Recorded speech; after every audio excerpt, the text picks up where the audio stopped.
Hi అందరికీ నమస్తే. Welcome to అక్షయ వెంకటరమణ.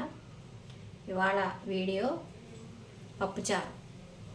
ఏమేమి ఉండవు అందులో. మామూలుగా ఒక పప్పు ఉడకబెట్టేసి చింతపండు పులుసు పీసు పోసి ఒక ములక్కాడ వేస్తానండి. ములక్కాడ ఉంది, ఒకటే ఉంది.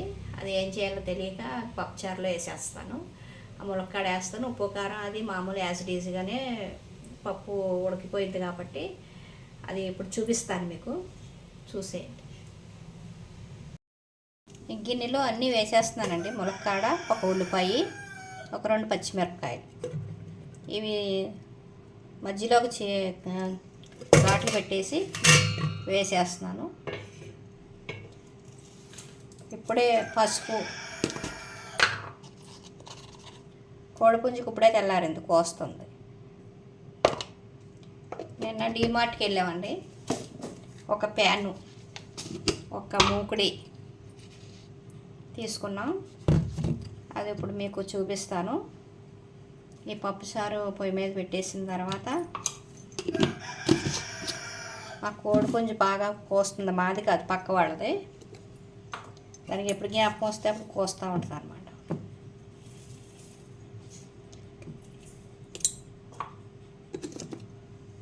ఇవాళ అయ్యమ్తాను ఇయ్యమ్తాను అనేవాడు రాలా.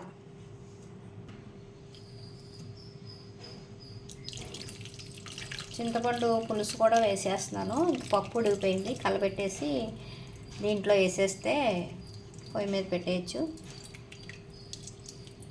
శ్రీనివాస్ కళ్యాణం 2 రోజులు పెట్టాను చదువుతూ. ఎందుకనో ఎవరి నుండి రెస్పాన్స్ లేదు. చూసేవాళ్ళు కూడా చూడడం మానేశారు. అది ఎందువల్ల అని నాకైతే తెలీదు. అంటే బాగా చదవట్లేదు అనుకున్నారో, లేకపోతే రావట్లేదు అనుకున్నారో, లేకపోతే చెప్పడం కుదరలేదు అనుకుంటున్నారో తెలియదు కానండి, జనాలు తగ్గిపోయారు చూడ. కొన్ని వీడియోలు బాగా వెళ్తున్నాయి ప్రజల్లోకి, కొన్ని వీడియోలు వెళ్ళట్లేదు. కొంతమంది అదైనా కొంతమంది వెళ్తున్నాయి, కొంతమంది వెళ్ళట్లేదు. దాని గురించి మనం ఏమీ చేయలేము. ఎవరి అదృష్టం ఎలా ఉందో ఎవరో చెప్పలేం కదండి. ఈ చింతపండు చింతకాయలు తీసుకుని ఒలిసిన మూలనే తుక్కి ఏమీ ఉండదు దీంట్లో. బాగా శుభ్రంగా చక్కగా ఉంటుంది అన్నమాట. ఇసుక కానీ పెంకులు ఇలాంటివి ఏమీ ఉండవు. చక్కగా శుభ్రంగా ఉంటుంది అన్నమాట. చింతకాయలు దొరికితే ఎవరికైనా దగ్గరలో చింతకాయలు దొరికితే అవి తెచ్చుకుని శుభ్రంగా ఎండిని అమ్ముతారండి, పచ్చి ఏమి అమ్మరు. అలాంటివి దొరికినప్పుడు తెచ్చుకుని మనం శుభ్రం చేసుకుని పెట్టుకుంటే ఎన్నాళ్ళైనా ఉంటుంది. ఫ్రిడ్జ్లో పెట్టుకుంటే ఇక అలాగే ఉంటుంది, శుభ్రంగా నల్లబడదు. ఇప్పుడు ఇది పొయ్యి మీద పెట్టేస్తాను.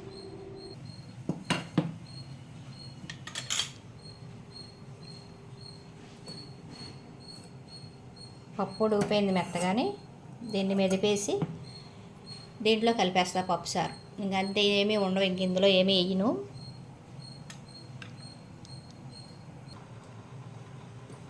మేము పెద్దగా ఎక్కువగా కూరలు ఏమీ వండనండి. ఏదో ఒకటే కూర వండుతాను. ప్రొద్దుట సాయంత్రం కూడా అదే వేసేసుకుంటాం. మధ్యలో పచ్చళ్ళు ఉంటాయి కాబట్టి, లేదంటే ఒక ఆమ్లెట్ వేసుకోవటం, ఏదో ఒకటి అలా సరిపెట్టేసుకుంటాం. పెద్దగా ఇన్ని కూరలే ఉండాలి, 4-5 రకాలు వేసుకోవాలి అనే ఆలోచన ఉండదు. తినాలని ఇది కూడా ఉండదు. ఏదో బ్రతకడం కోసం తింటాం అంతే. అలవాటు ఉండాలి, ఏదైనా 10 రకాలు తినే అలవాటు ఉండాలి.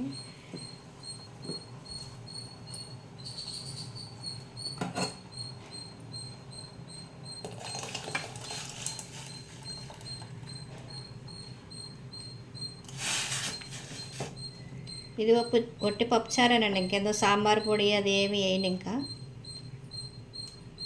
మరిగిన తర్వాత తాలింపు పెట్టుకుంటే చాలా బాగుంటుంది. బుడ్డి కుక్కరు బాగుంది కదండి, చిన్నది. ఇది కూడా డీమార్ట్లోనే తీసుకున్నా, స్టీల్ది. సింపుల్గా ఉంటుంది.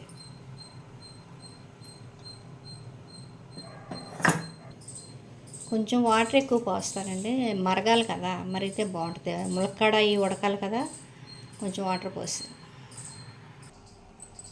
చక్కగా మరుగుతుంది. మరిగేటప్పుడే మంచి స్మెల్ వస్తే అది బాగా కుదిరినట్టు పప్పుచారు. అదనమాట. అన్నీ సక్రమంగా జరిగితే అది బాగా రుచిగా ఉన్నట్టు అనమాట. ఇలా మరిగేటప్పుడు పప్పుచారు వాసన రావాలి. గుడ్లు ఉడకబెట్టేది మొన్న హైదరాబాద్ వెళ్ళినప్పుడు మా అబ్బాయి తీసుకున్నాడు అనమాట. బాగుందండి, బాగా పనికొచ్చింది. వచ్చి రాగానే గుడ్లు 4 గుడ్లు పెట్టి ఉడకబెట్టాను. 10 నిమిషాల్లో అయిపోయింది. అదే మనం నీళ్ళల్లో వేసి ఉడకబెట్టినప్పుడు ఆ గుడ్లు పగిలి నీళ్లు గుడ్లలోకి వెళ్ళిపోయి అదొక రకంగా ఉంటుంది. కానీ ఇలా బాగానే ఉంది. అందరూ వాడే ఉంటారు, నాకు మాత్రం కొత్త.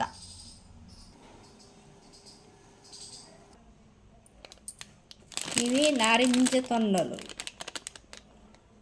లెమన్ తొనలు అన్నమాట. చూసారా, కనిపిస్తున్నాయా తొనలు? ఇది మా చిన్నప్పుడు కిరాణా కొట్టుల్లో ఉండేవి అన్నమాట. ఇప్పుడు డీమార్ట్లో ఉన్నాయి.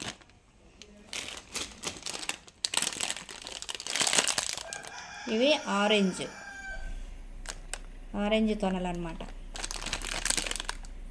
అంటే పాతవన్నీ ఇప్పుడు కొత్తవి అవుతున్నాయి. ప్రతిదీ కూడా పాత పద్ధతిలోకి వెళ్తున్నారు జనాలు. ఇలాగా ఒకటి వచ్చి ఇది ప్యాన్ కింద ఉంటుంది, పెనం కింద. ఇదేమో మూకుడి. ఈ రెండిట్లకి కలిపి ఒకటే మూత. కానీ బాగుందండి, రీజనబుల్గా ఉంది రేటు. ఇప్పుడు సేవండి వాడొద్దు అంటున్నారు కాబట్టి నిన్న వెళ్ళి తీసుకున్నాం డీమార్ట్లో. 1500. మీకు దగ్గరలో ఉంటే, ఇదేమి నేను కొన్నాను అని మీకు చూపించడం వరకే. మీకు నచ్చుద్ది అని, నేనేం తీసుకున్నానో మీరు కూడా చూస్తారన్న ఉద్దేశంతో చూపిస్తున్నాను మీకు. మళ్ళీ జనాలు వేరే రకంగా అర్థం చేసుకుంటారు. ఇదేదో ప్రమోషన్ వీడియో అనుకుని మళ్ళీ ఇది పొరపాటు పడతారు. నేను కొన్న సరుకు మీకు చూపిస్తున్నాను అనమాట, నేను తీసుకున్నాను అని.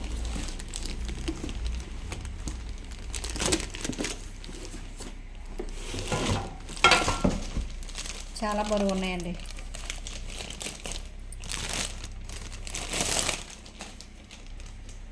బాగుందండి. స్టీలు దళసరగా ఉంది. నేను కనిపిస్తున్నా.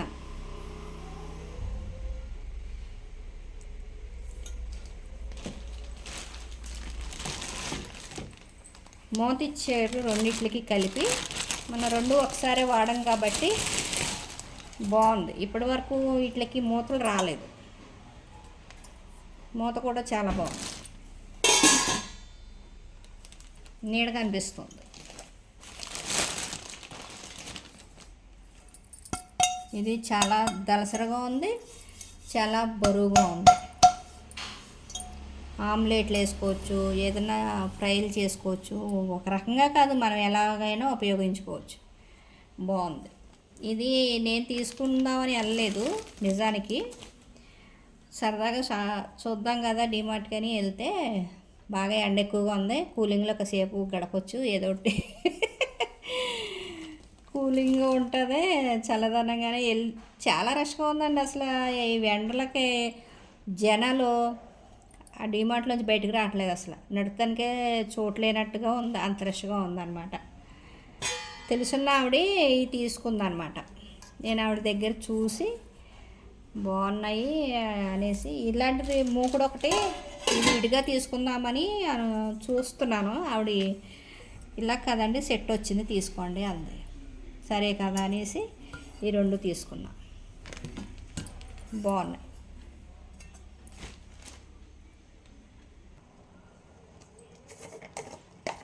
జీలకర్ర ధనియాలు పొడి కలిపి పొడి చేశానండి. అది ఇంట్లో ఉంటుంది ఇప్పుడు నాకు. అది ఒక స్పూన్ వేస్తున్నాను, ఎందుకంటే అరుగుదల బాగా ఉంటుంది.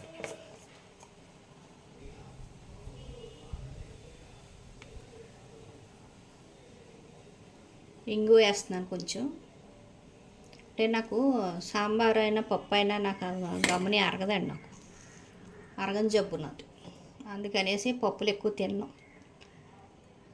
కొంత ఇంగు వేస్తే బాగుంటుందని తేడా చేసేస్తున్నాను. ఒకరోజు ప్రొద్దుట సాయంత్రం కూడా పప్పుచారు వేసుకున్నాను అనుకోండి, ఆ రోజు నాకు తేనుపులు. అందుకని కొద్దిగా ఇంగు వేసాను.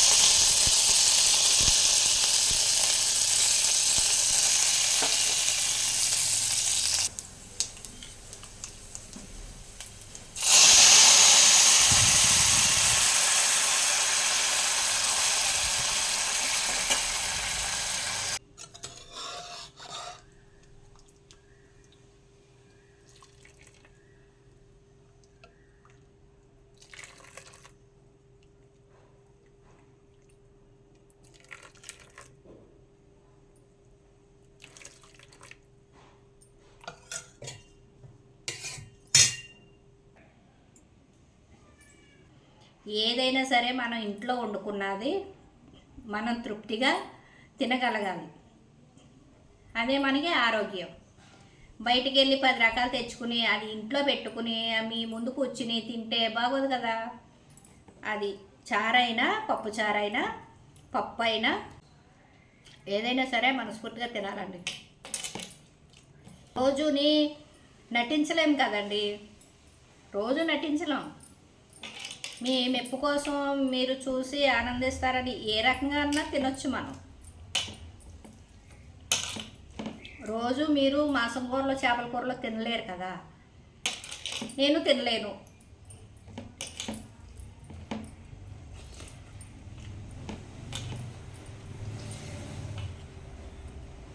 ఇలా వేసుకున్నాం అనుకోండి 2 నిమిషాల్లో అన్నం కంప్లీట్ అయిపోద్ది, కడుపు నిండిపోద్ది, తినేస్తాం.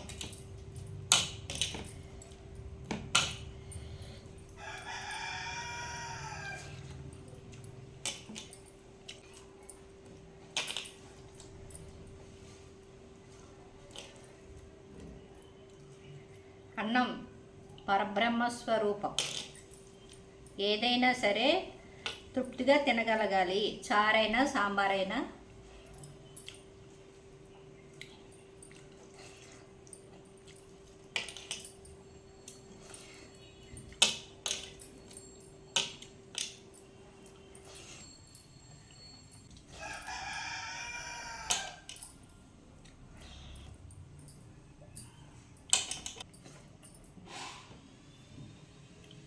సూపర్గా ఉంది. పప్పుచారు అయిపోయింది, భోజనం.